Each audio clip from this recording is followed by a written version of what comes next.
Lors de la dernière vidéo, vous avez pu voir que j'ai démonté le silent block du moteur, du tirant du moteur. Donc on va procéder à justement sa réparation et au remontage. Je vais vous montrer ça en vidéo. Notre fixation que j'ai dû percer pour pouvoir enlever cette fixation qui était soudée. Donc on va faire quoi aujourd'hui? On va procéder donc à la réparation de cette partie-là pour pouvoir avoir une fixation qui soit rigide et bien plane, et pour pouvoir mettre ici notre silent block et notamment donc le tirant au moteur.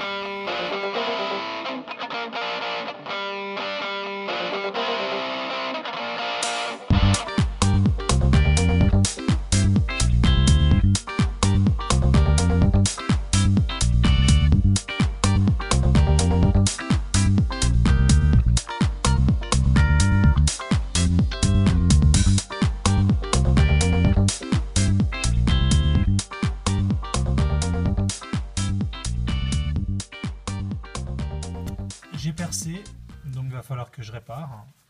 Donc je vais prendre une de ces petites coupelles qui vient des tirants de chasse. Vous pouvez voir ça dans la première vidéo donc sur la Mini, la réparation des tirants de chasse de direction. Donc je vais la positionner et je vais couper légèrement les côtés pour pouvoir avoir quelque chose qui rentre dans l'arrondi ici.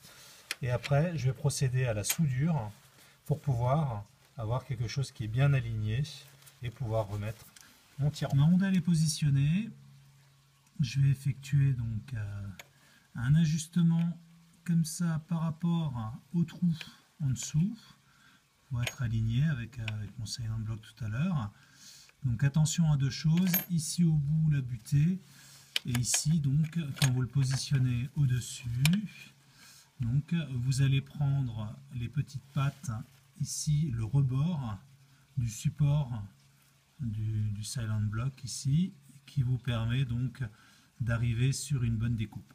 Donc on va faire ça, je vais mettre deux petits traits là et découper avec une disqueuse diamant pour pouvoir après le positionner et voir voilà comment les ça petits rend. traits rouges sur le bord, donc on voit pas trop grand chose, mais au moins j'ai un guide pour voir à peu près où je dois aller. On n'oublie pas les bonnes protections, les gants, les lunettes et puis la pince pour tenir tout ça, et puis on y va avec un disque diamant.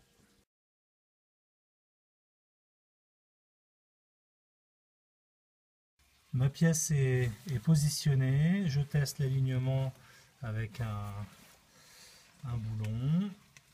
Donc pour information, j'ai pris des boulons, voilà, ces boulons là qu'on peut acheter dans les magasins. Ça y est, c'est positionné, donc je mets une pince étau pour pouvoir tenir. J'ai gratté donc sur les côtés pour que j'ai pas de problème de contact. Donc je vais aller chercher mon MIG. N'oubliez pas une chose, débranchez bien la batterie quand vous vous apprêtez à souder. Et donc je vais protéger sur la gauche, sur la droite et un peu au-dessus pour ne pas avoir d'éclat ou de problème avec justement le cordon étincelle. Je vais pouvoir positionner donc mon silent block dans le tirant et pouvoir le positionner. Notre tirant est défait, donc on va en profiter pour pouvoir mettre les deux silent blocks neufs. Alors ça c'est les anciens avec l'entretoise au milieu et donc les deux petits caoutchoucs que vous avez à gauche et à droite et qui viennent se fixer comme ça. Ça c'est ce que Rover a apporté comme évolution, donc une pièce unique et qui est beaucoup plus résistante dans le temps. Donc on va mettre de la graisse ici sur le pourtour, là, et on va en mettre à l'intérieur également pour que on puisse rentrer comme il faut notre silent block à l'intérieur de ce tirant. Et on va tapoter comme ça.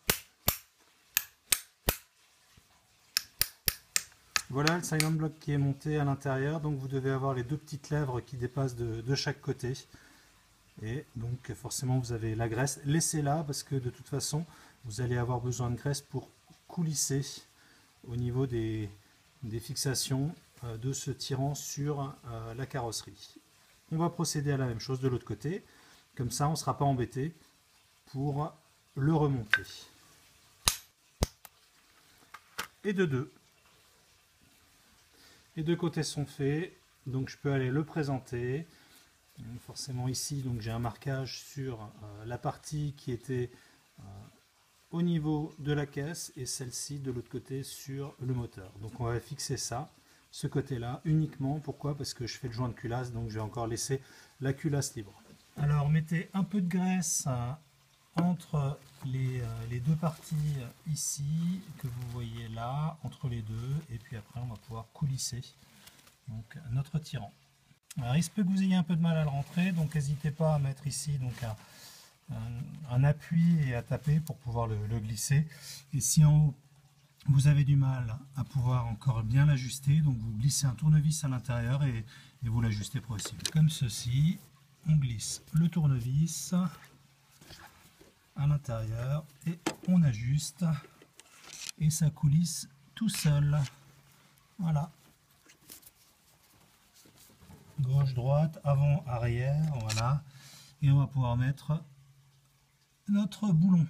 Et pour pas avoir la même problématique, n'oubliez pas, on remplit le boulon de graisse comme ça avant de le glisser pour éviter que ça se soude. Ça y est, c'est remonté, vissé, tout tenu. Il ne restera plus qu'à mettre un petit peu d'anti-rouille là au-dessus pour pas que ça bouge.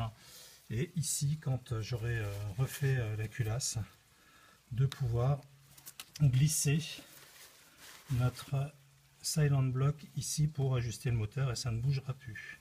Donc par contre, n'oubliez pas, ici vous avez un boulon que vous avez démonté, donc reprenez-le bien parce que c'est le boulon qui se fixe, qui rentre dans la culasse avec un filetage spécifique.